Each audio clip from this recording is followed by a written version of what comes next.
রাজশাহী দুর্গাপুরে এডিপি প্রকল্পের আওতায় বিভিন্ন শিক্ষা প্রতিষ্ঠানে উপকরণ সামগ্রী বিতরণ। জাকির হোসেন বাবলু, দুর্গাপুর রাজশাহী প্রতিনিধি। রাজশাহী দুর্গাপুর উপজেলায় এডিপি প্রকল্পের আওতায় বিভিন্ন শিক্ষা প্রতিষ্ঠানে উঁচু নিচু বেঞ্চ, সিলিং ফ্যান, ক্রীড়া সামগ্রী সহ ও আলমারি বিতরণ করা হয়েছে এবং ৫ নম্বর ঝালুকা ইউনিয়নের সাহারবাবানু উচ্চ বিদ্যালয়ের নতুন ভবন উদ্বোধন করেন মাননীয় সংসদ সদস্য অধ্যাপক ইসলাম মণ্ডল। উদ্বোধন শেষে সকাল ১১টায় উপজেলা পরিষদ অডিটোরিয়াম হলরুমে আয়োজিত এক অনুষ্ঠানে এসব সামগ্রী বিতরণ করা হয়।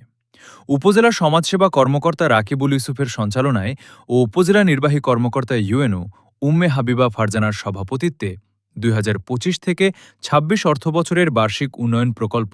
এডিপি এর আওতায় এসব উপকরণ বিতরণকৃত অনুষ্ঠানে প্রধান অতিথি হিসেবে উপস্থিত ছিলেন রাজশাহী ৫ পুঠিয়া দুর্গাপুর আসনের সংসদ সদস্য অধ্যাপক নজরুল ইসলাম মণ্ডল।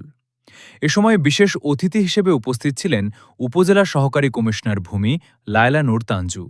দুর্গাপুর থানার অফিসার ওসি পঞ্চনন্দ সরকার, উপজেলা স্বাস্থ্য ও পপ কর্মকর্তা ডাক্তার রুহুল আমিন, উপজেলা কৃষি অফিসার শাহানা পারভিন লাবনী, উপজেলা প্রাণী সম্পদ কর্মকর্তা ডাক্তার তারজিনা খাতুন,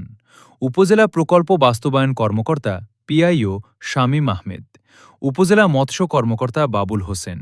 প্রাথমিক শিক্ষা officer Asaduzzaman, academic supervisor Mohidul Islam, upazila মহিলা বিষয়ক কর্মকর্তা শারমিন শাপলা, উপজেলা দারিদ্র্য বিমোচন কর্মকর্তা ইব্রাহিম হোসেন, উপজেলা হিসাবরক্ষণ officer Babul Haque, ICT officer Mehedi Hasan, Ansar VDP officer Abdur Kadir, development ফ্যাসিলিটের এম এ মতিন, উপজেলা প্রকল্প অফিসার পজিব সাইফুল ইসলাম, উপজেলার বিভিন্ন স্কুল কলেজের ক্রীড়া সংশ্লিষ্ট শিক্ষক